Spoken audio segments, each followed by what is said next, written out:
Como escuchaban en el reporte de Edwin, el presidente Biden sí está considerando incluso algunas sanciones adicionales contra Rusia por la muerte del líder opositor Alexei Navalny. Vamos a profundizar un poquito más sobre este tema que sin duda nos toca a todos los estadounidenses, y para eso hemos invitado al analista político Cristian Mancera, al que damos la bienvenida una vez más. Cristian, ¿cómo estás? Un placer, Borja. ¿Cómo estás? Pues la verdad, vamos a intentar saber qué es lo que va a pasar ahora después de la muerte del mayor opositor de Putin. De momento, Cristian, ya Estados Unidos ha impuesto varias rondas de sanciones contra funcionarios, contra instituciones y contra empresas rusas, pero anuncian más todavía. ¿Cuáles podrían ser esas nuevas sanciones tras la muerte de Navalny, Cristian? Pues primero que todo hay que lamentar la muerte de este opositor en el Estado ruso, pero también hay que hacer el llamado de atención de que hasta la fecha ninguna de las sanciones que se han impuesto, tanto económicas como frente al cerco internacional alrededor de Rusia, han realmente funcionado. Y lo que se ha generado, entre otras cosas, es un caos económico que finalmente ha terminado influenciando la economía de los Estados Unidos. Entonces, creo que el análisis que hay que hacer frente al tema del opositor, frente a su muerte, es cuál es el verdadero fin de este conflicto en Ucrania y si realmente vale la pena estar invirtiendo tanto dinero si finalmente no estamos realmente sacando nada, digamos, que nosotros veamos de valor como estrategia dentro del concierto internacional, cuando vemos a un Rusia que finalmente dice, a mí no me importan tus sanciones y yo sigo adelante. Entonces yo pienso que el presidente Joe Biden debe evaluar claramente cuál es el objetivo de las sanciones y si realmente tienen algún efecto, porque ya también usar tanta sanción vamos a terminar siendo el ridículo a nivel internacional, porque finalmente las sanciones no van a tener ningún efecto y hasta la fecha lo que hemos visto es más bien una debilidad por parte de la Casa Blanca en el manejo de cómo se pueden implementar sanciones que realmente sean efectivas en el corto, mediano y largo plazo.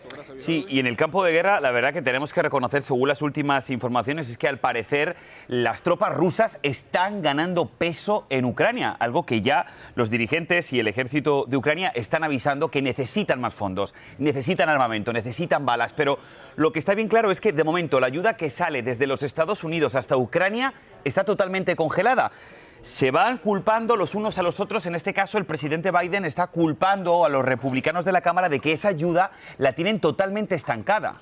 ¿Estás de acuerdo con esas declaraciones del presidente Biden que le echa la culpa a los republicanos?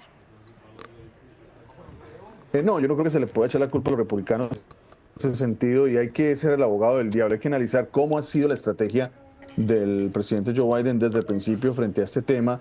Y cuando le das tanta prioridad a un problema, en el caso de Ucrania, por ejemplo, que es importante para Estados Unidos, para la OTAN, de acuerdo, pero ¿cómo lo manejas? Si finalmente tienes a un grupo de republicanos que te están pidiendo rigidez y ser estrictos en el manejo de la política en la frontera, y no hemos visto que esto haya sucedido, entonces es un mecanismo de presión que se está utilizando.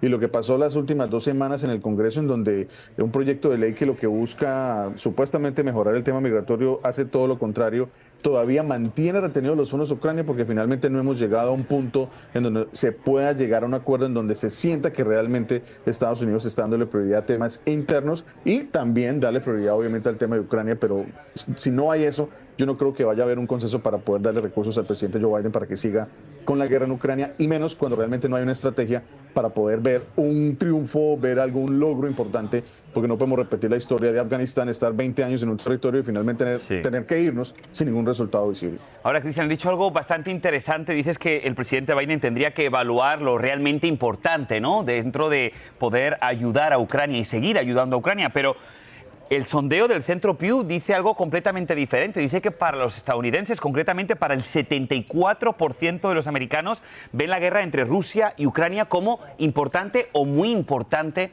para nuestro país. ¿Qué piensas tú entonces de que una ayuda que el pueblo americano piensa que es importante en un 74% siempre sea una ayuda que no vaya limpia? Siempre es una ayuda que va condicionada para los republicanos en lo que ellos quieren hacer, que es proteger la frontera. ¿Qué piensas tú sobre esto? Claro, porque es que la guerra es importante, Borja, porque finalmente estamos hablando de temas de seguridad nacional, temas de estrategia a nivel internacional y cómo nos posicionamos como país, como potencia mundial frente a los demás enemigos de Estados Unidos. Y eso es evidente y todos los entendemos. El tema es cuál es la estrategia.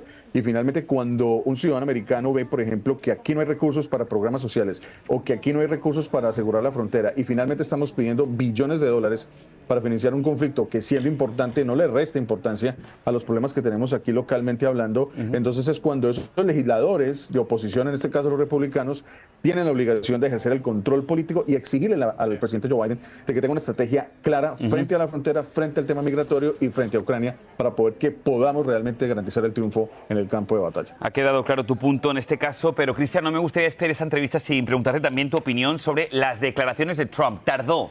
Y cuando lo hizo, la verdad lo hizo de una manera que ha levantado muchísima suspicacia y muchísima polémica, porque ha comparado la muerte del opositor ruso Navalny con lo que dice está sucediendo en el país. Es decir, está comparando la muerte de este opositor ruso con lo que, según él, le están haciendo a él, donde habla de elecciones manipuladas, de decisiones en tribunales injustas. ¿Qué opinas tú de que el expresidente Trump esté comparando la muerte de Navalny con sus problemas personales? Pues mira, frente al tema de Trump hay que ser claros en esto, y es que sin duda se siente resentido, se siente afectado por todo lo que se han ido presentando y sobre todo lo que ha pasado en el estado de Nueva York, que es descalificador, porque no conozco un dueño de negocio o multimillonario que no haya hecho lo mismo que Trump, y en el peor de los casos pagó su deuda con el banco. Entonces la configuración de un fraude específico es bien difícil manejarlo allí, y pienso que él ve eso como una persecución y por eso se ha demorado y ha tenido una estrategia tal vez errada en ese sentido en responder, pero creo que a raíz del mismo sentimiento de frustración y resentimiento que tiene al ver que se siente perseguido. Y pienso, Borja, que ese manejo que se le ha dado de los juicios, de la persecución en el caso legal frente al expresidente Donald Trump ha sido un error. Pienso que se debía esperar a que Trump vaya a una elección y finalmente sean los electores los que decidan, porque finalmente ese tema judicial va a terminar ayudándolo y no afectándolo como algunos opositores han querido, pues en el caso del expresidente Donald Trump. Bueno, veremos a ver qué es lo que sucede. Todo está dicho y hecho. Así que,